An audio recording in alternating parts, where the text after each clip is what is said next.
Hello, friends.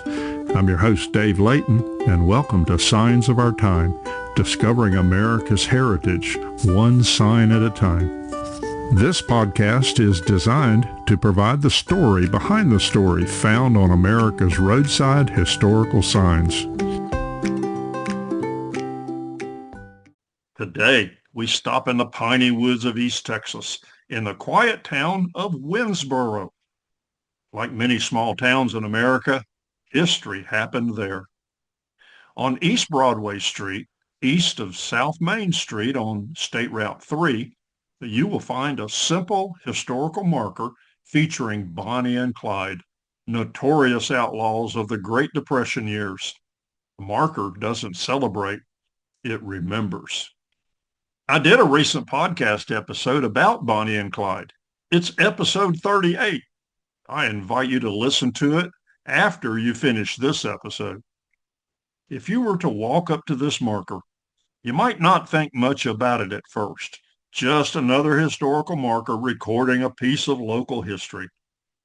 But the words etched onto it point to something unexpected. That during the early 1930s, two of America's well-known outlaws, Bonnie Parker and Clyde Barrow, passed through this very area. They didn't stay long. They didn't leave a monument, but they left a memory strong enough that someone decided this should be remembered. It was a place along the way, a quiet town, a stretch of road, a moment in the long and restless movement of the Barrow gang. They traveled roads like these because they needed to.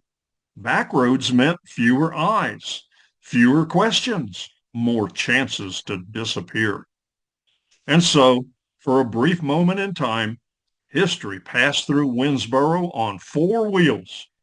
Why place a marker for something that didn't happen here, but simply passed through?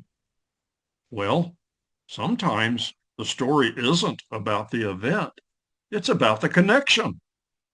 This marker reminds us that even the most ordinary places can intersect with the extraordinary and sometimes troubling moments in history.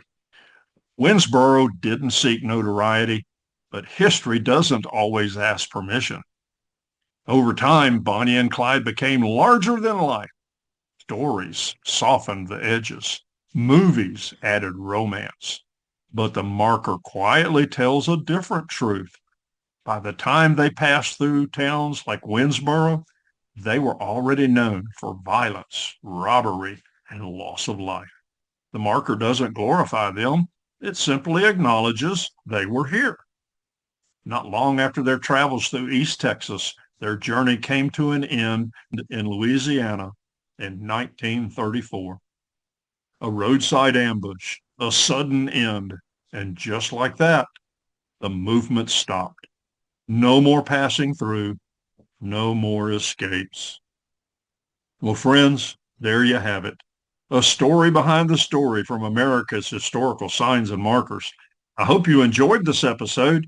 I invite you to subscribe and continue listening as we bring more episodes about the rich heritage of our great nation. I'm your host, Dave Layton, and thank you for listening and safe travels.